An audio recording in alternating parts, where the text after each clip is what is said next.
सभी विद्यार्थियों का government.vlogs यूट्यूब चैनल पर हार्दिक स्वागत है। हम कक्षा 9th का चैप्टर नंबर 9 जिसका नाम है बल और गति के नियम। इससे पिछली वाली क्लास में हमने बल और बल के प्रकारों का अध्ययन किया, साथ में ये भी देखा कि जो गति की अवस्था होती है उसमें परिवर्तन करने के लिए असंतुलित बल की आवश्यकता होती है। आज हम अध्ययन करेंगे गैलीलियो गैलीली का प्रयोग। गैलीलियो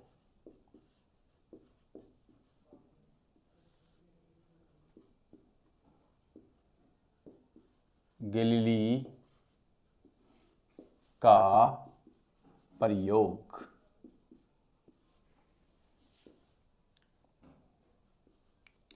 गैलीलियो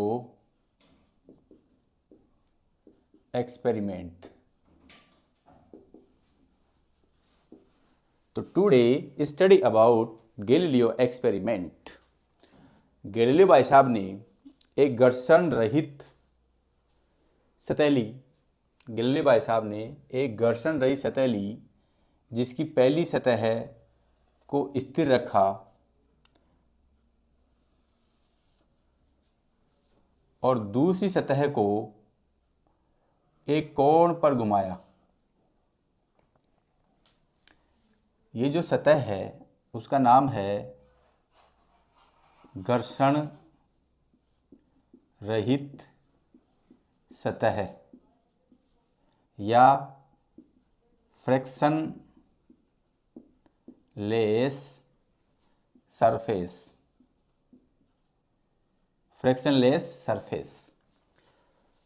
अब आप ये सोच रहे होंगे कि घर्षण रहित सतह क्या होती है या फ्रिक्शन लेस सतह क्या होती है। इसका अर्थात मैं इसको यूं कह सकता हूं, अर्थात घर्षण रहित सतह वह सतह होती है जिसमें घर्षण बल जीरो होता है, या जिसमें घर्षण बल जीरो होता है उसे हम घर्षण रहित सतह कहते हैं। अब मैंने क्या किया गैलीलियो भाई साहब ने एक गेंद ली। ये गेंद इस नीचे वाली सतह से h ऊंचाई पर है। जब इस घर्षण रहित सतह पर इस गेंद को लुढ़काया गया तो ये गेंद लुढ़क के इधर आएगी, फिर इधर जाएगी और फिर इस घर्षण रहित सतह पर ऊपर उतनी ही ऊंचाई पर जाएगी जितनी ऊंचाई पर ये है।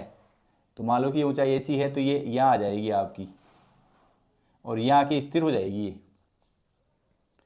तो ये जो ऊंचाई है,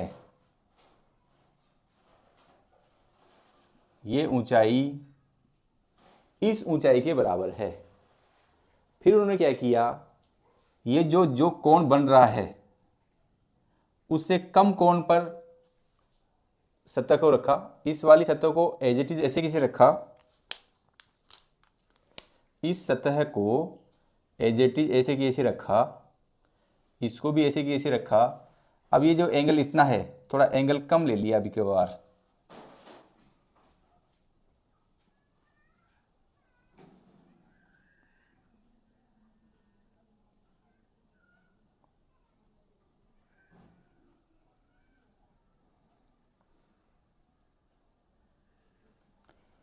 फिर उन्होंने क्या किया, उसी h ऊंचाई से उस गेंद को लुढ़काया। ये थोड़ा सा व्यवहार में इसके बराबर नहीं लग रहा है, तो इसके बराबर लगाने के लिए थोड़ा यूं लेते हैं।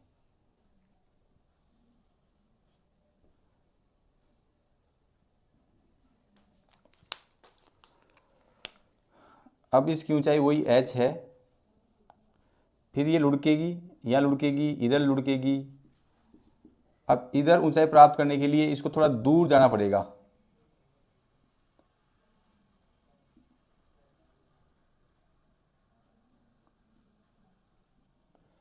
पहले दूरी इतनी थी, अब दूरी देखो, पहले दूरी इतनी थी, अब थीटा कोण कम करते ही इसकी दूरी बढ़ गई, अर्थात थीटा कम करने पर गति ज़्यादा हुई है।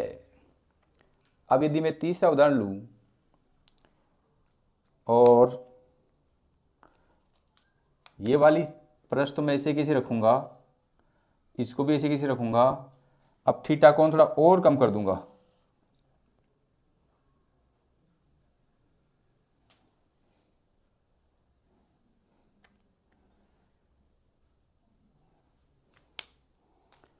अब मेरी गेंद यदि यहाँ पर है, वही एच ऊंचाई पर है, तो इस प्रकार गेंद लुढ़केगी और लुढ़कती लुढ़कती लुढ़कती लुढ़कती लुढ़कती इस ऊंचाई को प्राप्त करने के लिए वो यहाँ तक आ जाएगी। तो जैसे हमने कोण कम किया तो उसकी दूरी और बढ़ गई। अब यदि मैं चौथी स्थिति में इस पृष्ठ को ऐसे कि ऐसे रखूं और इसमें थीटा को 0 ले लूं, अर्थात इसी प्रकार रहे ये, तो स्थिति क्या बनेगी। ये आपकी एच ऊंचाई पर है, तो ये गेंद इधर एक समान वेग से लुढ़कती रहेगी, एक समान वेग से गति करती रहेगी। ये जो गेंद है लुढ़कने के बाद में एक समान वेग से गति करती रहेगी। अब देखिए आप,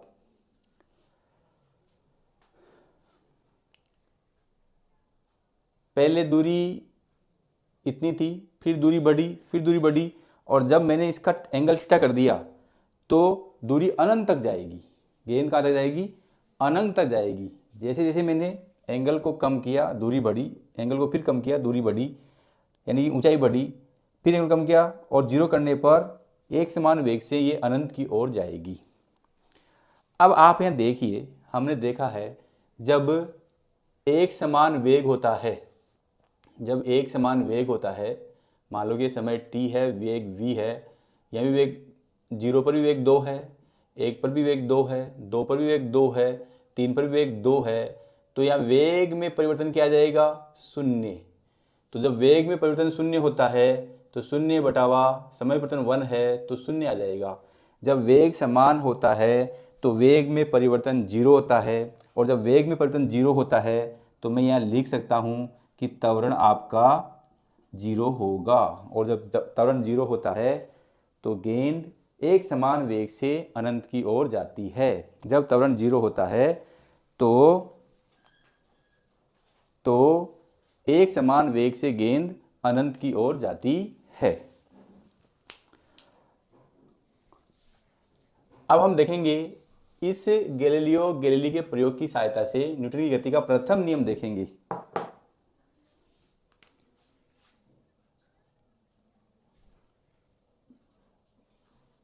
न्यूटन की गति का प्रथम नियम।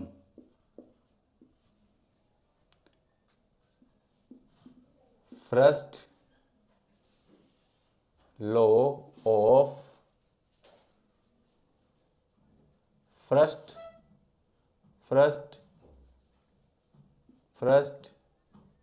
लॉ ऑफ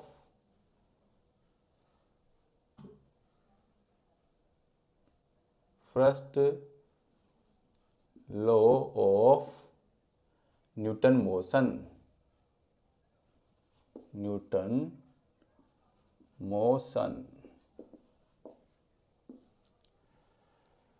इस प्रयोग के आधार पर न्यूटन भाई साहब ने दो चीज़ों की कल्पना करी। जब आपका पिंड विराम अवस्था में है, कण विराम अवस्था में है, और जब कण एक समान वेग से गति करता है,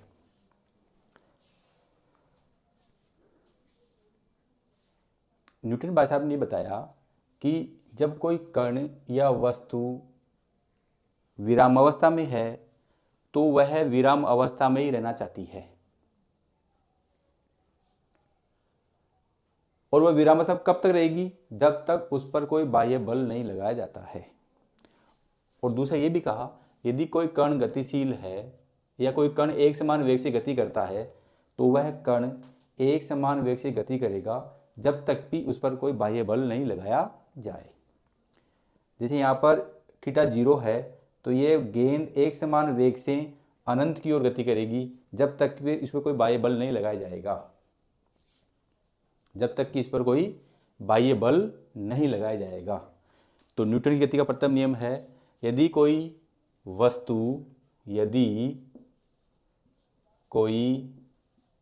वस्तु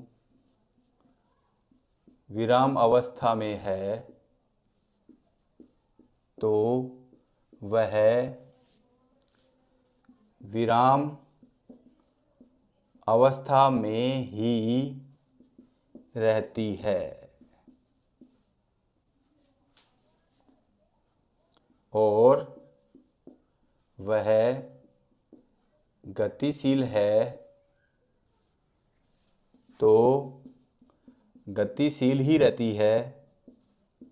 यही से मैं कहता हूँ, जब एक समान वेग से गति कर रही है तो एक समान वेग से गति करती है, वह एक समान वेग से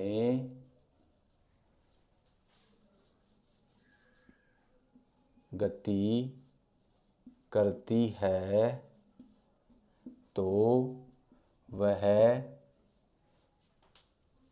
वह एक समान वेग से गति करती है तो वह एक समान वेग से गति करती रहती है। तो वह, यदि वस्तु एक समान वेग से गति करती रहती है तो वह एक समान वेग से ही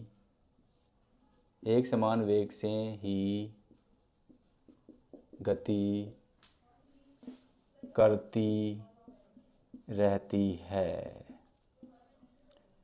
जब तक उस पर कोई बाह्य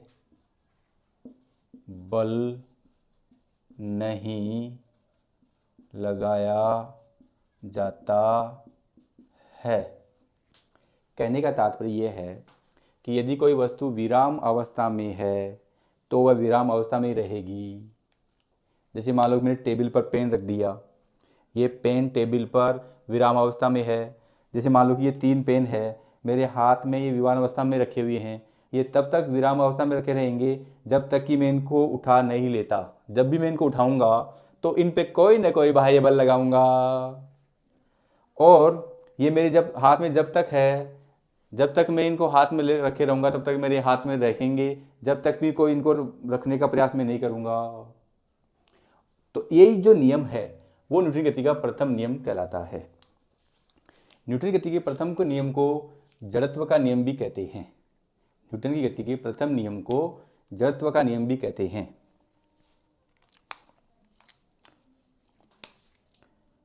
न्यूटन की गति के प्रथम नियम को जड़त्व का नियम भी कहते हैं, का नियम भी कहते हैं। अब जड़त्व क्या होता है इसके बारे में आप स्क्रीनशॉट ले लीजिए, फिर आगे अध्ययन करते हैं।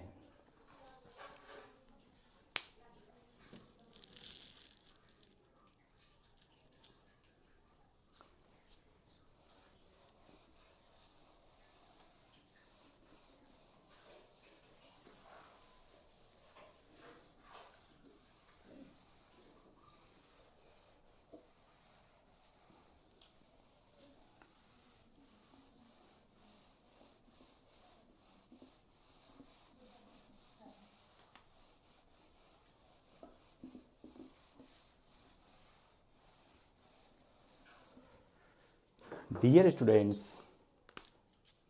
वस्तु जड़त्व है, या अंग्रेजी में कहते हैं इसे inertia.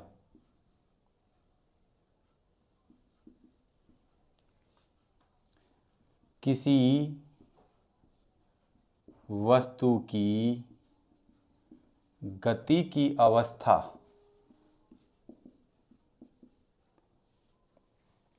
State of state of motion, किसी वस्तु की गति की अवस्था को बनाए रखता है। किसी वस्तु की गति की अवस्था को जो बनाए रखता है वह जड़त्व होता है, वह जड़त्व होता है। देखो, हमने पिछली क्लास में देखा था कि किसी वस्तु की गति की अवस्था में परिवर्तन करने की प्रक्रिया को या परिवर्तन करने के लिए हमें असंतुलित बल की आवश्यकता होती है। अर्थात जब वस्तु गति करती है तो असंतुलित बल उस पर लग रहा है, तभी वो गति करेगी। अब वो गति करती हुई रुकने का जब प्रयास करता है तो गति की अवस्था को बनाए रखने का जो प्रयास करेगा वो कौन करेगा? जड़त्व है। जैसे मान लो हम किसी घर्षण रहित सतह पर गेंद को लुढ़काते हैं तो वो गेंद एक स्थान से दूसरे स्थान तक जब तक जाएगी जब तक वो संतुलित नहीं हो जाती है। संतुलित कब होगी? जितना लुढ़कने में बल लग रहा है और उतना ही घर्षण लग रहा है, जितना लुढ़कने में बल लग रहा है उतना ही घर्षण में बल लग रहा है, तो वह वस्तु के पर संतुलन की स्थिति हो जाएगी, तो नेट बल शून्य हो जाएगा। और जो जड़त्व है वो वस्तु की गति की अवस्था को बनाए रखता है। जड़त्व क्या है? वस्तु की गति की अवस्था को बनाए रखता है।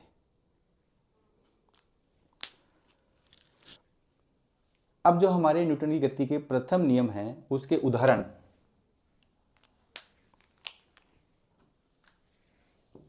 न्यूटन की गति के प्रथम नियम के उदाहरण,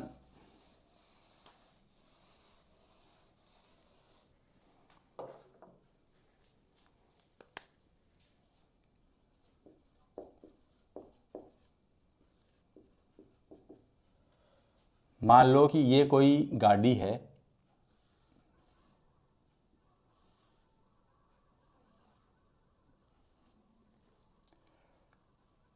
जब ये विराम अवस्था में है और इसमें ये कोई एक व्यक्ति बैठा हुआ है,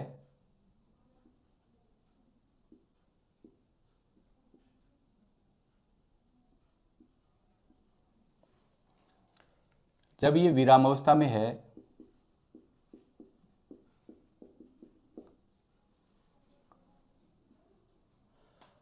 और ये जब चलती है, विराम अवस्था से चलती है, जब ये विराम अवस्था से चलती है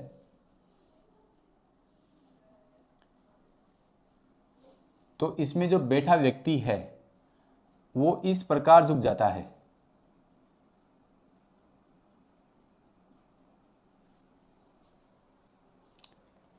इसमें जो बैठा व्यक्ति है वो पीछे की ओर झुक जाता है। जब कोई गाड़ी विराम अवस्था चलती है तो उसमें बैठा व्यक्ति पीछे की ओर झुक जाता है। जब कोई बस विराम अवस्था से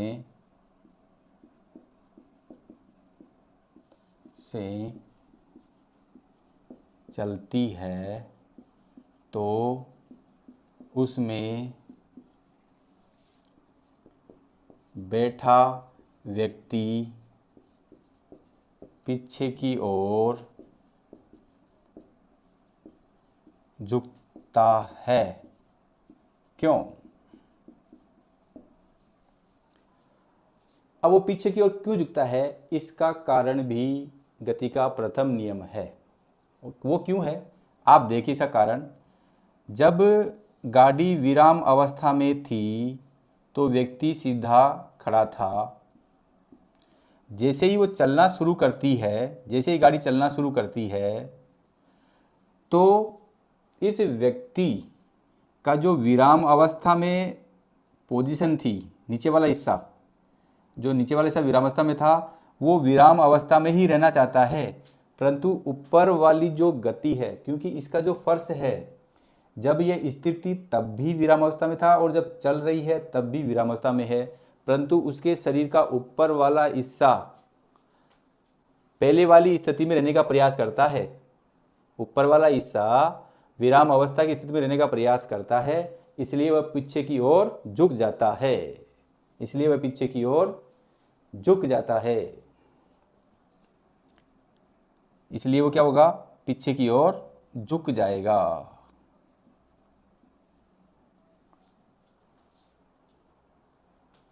डियर स्टूडेंट्स, जब कोई बस विराम अवस्था में खड़ी है और जैसे वो चलना शुरू करती है तो उसका इस नीचे वाला भाग स्थिर है, फर्श स्थिर है, तो स्थिर है तो स्थिर अवस्था में रहेगी। ऊपर वाला भाग पूर्व स्थिति में यानी विराम अवस्था में आने का प्रयास करता है, इसलिए वो पीछे की ओर झुक जाता है। ये आपका उदाहरण नंबर 1 हो गया। उदाहरण नंबर 2,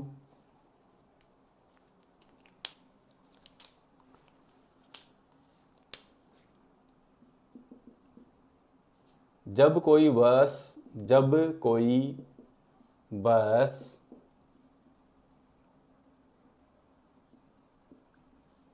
चलती है और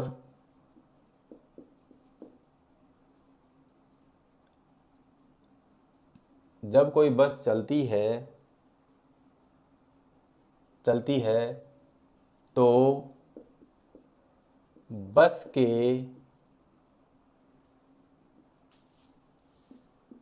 रुकने पर व्यक्ति आगे की ओर झुकता है। क्यों?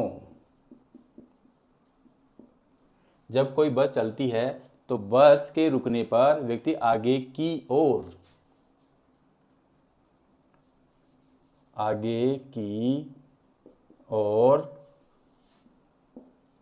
झुकता है। क्यों? देखो, इसका सीधा सा जवाब है, मान लो कि ये आपकी बस चल रही थी तो ये व्यक्ति इसमें ऐसे बैठा हुआ था। जैसे ही चलती हुई बस रुकेगी, ये बस चल रही थी, जब चलती हुई बस रुकेगी तो नीचे वाला भाग तो इसकी फर्श के साथ में था, स्थिर ही रहेगा, परंतु इसके ऊपर वाला जो भाग है वो चलने का प्रयास फिर भी करेगा। ऊपर वाला भाग चलने का प्रयास करेगा, ऊपर वाला भाग चलने का प्रयास करेगा। अर्थात यदि कोई वस्तु गतिशील है या वह एक समान वेग से गति कर रही है तो वह एक समान वेग से ही गति करती रहेगी जब तक कि उस पर बाह्य बल नहीं लगाया जाता है। जैसे मान लो मैं ऐसे भाग के एकदम से यूँ आया तो मैं यूँ आगे झुकता हूँ, और जैसे मैंने अपनी बॉडी को संतुलित किया यानी उस पर बाह्य लगाकर संतुलित किया। और जब हम कई बार बसों में देखते हैं कि जब बस तेज़ गति चल रही होती है और अचानक तेज़ गति से ब्रेक लगा जाते हैं तो हम गिर जाते हैं, क्योंकि हमारा बाह्य बल जो आरोपित करते हैं वो हमारी बॉडी को संतुलित करने में असफल हो जाता है, फलस्वरूप हम गिर जाते हैं। वो भी हम न्यूटन की गति के प्रथम नियम के हिसाब से ही गिरते हैं। यदि बाह्य बल आरोपित करे और वह उसे संतुलित कर लेता है तो हम अपने को मेंटेन कर लेते हैं, और बाह्य बल आरोपित करने के बाद में हम अपने आप को मेंटेन नहीं कर पाते हैं तो हम गिर जाते हैं। अब आप इसका स्क्रीनशॉट ले सकते हैं।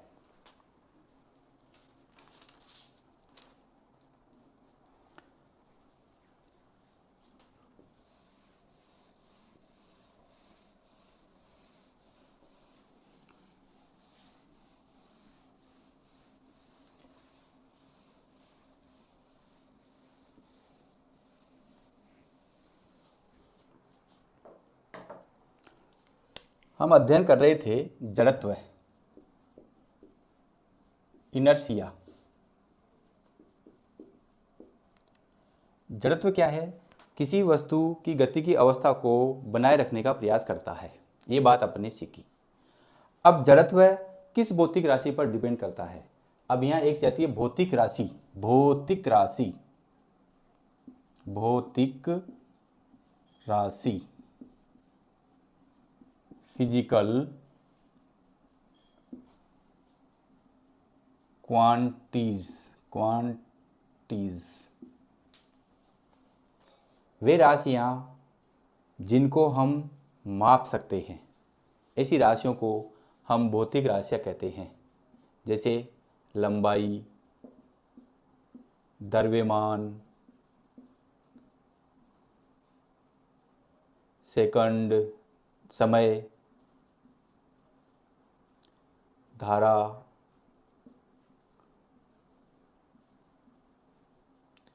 ये क्या है? भौतिक राशियाँ हैं। कुछ राशियाँ ऐसी होती हैं जिनको हम माप नहीं सकते हैं, जैसे माँ का प्यार, माँ के प्यार को माप नहीं सकता है, तो माँ का प्यार भौतिक राशि नहीं है। कोई किसी से कितनी गणना करता है, ये भी भौतिक राशि नहीं है, क्योंकि हम उसको माप नहीं सकते हैं। तो ऐसी भौतिक राशियाँ जिनको मापा जा सकता है उन्हें हम भौतिक राशियाँ कहते हैं। और भौतिक राशियाँ दो प्रकार की होती है, मूलभूत भौतिक राशियाँ और व्युत्पन्न भौतिक राशियाँ। जो ऐसी राशियाँ जिनको किसी अन्य राशि से नहीं बना जाता है वो कहलाती है मूलभूत राशियाँ। जैसे लंबाई, द्रव्यमान, समय, धारा, ये क्या है? मूलभूत भौतिक राशियाँ हैं। तो जो जड़त्व है, जड़त्व किस भौतिक राशि पर निर्भर करता है? जड़त्व किस भौतिक राशि पर निर्भर करता है, ये हमारा पॉइंट नंबर पहला है। जड़त्व किस भौतिक राशि पर निर्भर करता है? जड़त्व किस भौतिक राशि पर निर्भर करता है? देखो, जो जड़त्व होता है वो द्रव्यमान पर निर्भर करता है। जैसे मान लो कि 5 kg का द्रव्यमान है और एक 50 kg का द्रव्यमान है, तो 5 kg के वस्तु की गति को, अवस्था को बनाए रखने के लिए कम जड़त्व की जरूरत पड़ती है, जबकि 50 kg वस्तु को गति की अवस्था में बनाए रखने के लिए ज़्यादा जड़त्व की जरूरत पड़ती है। तो जड़त्व किस भौतिक राशि पर निर्भर करता है? द्रव्यमान पर निर्भर करता है। जड़त्व के प्रकार, जड़त्व के प्रकार, टाइप्स ऑफ इनर्शिया, ये 3 लाइन बता रही हैं कि जड़त्व 3 प्रकार होता है। विराम अवस्था का जड़त्व,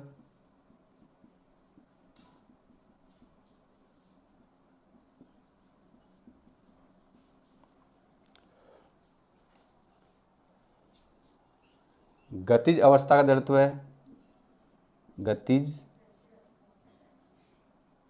जड़त्व, गतिज जड़त्व और दिशा का जड़त्व।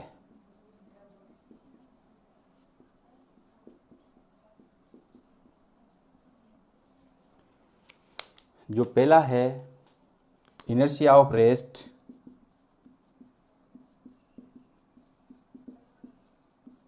दूसरा है इनर्शिया ऑफ मोशन, तीसरा है इनर्शिया ऑफ डायरेक्शन,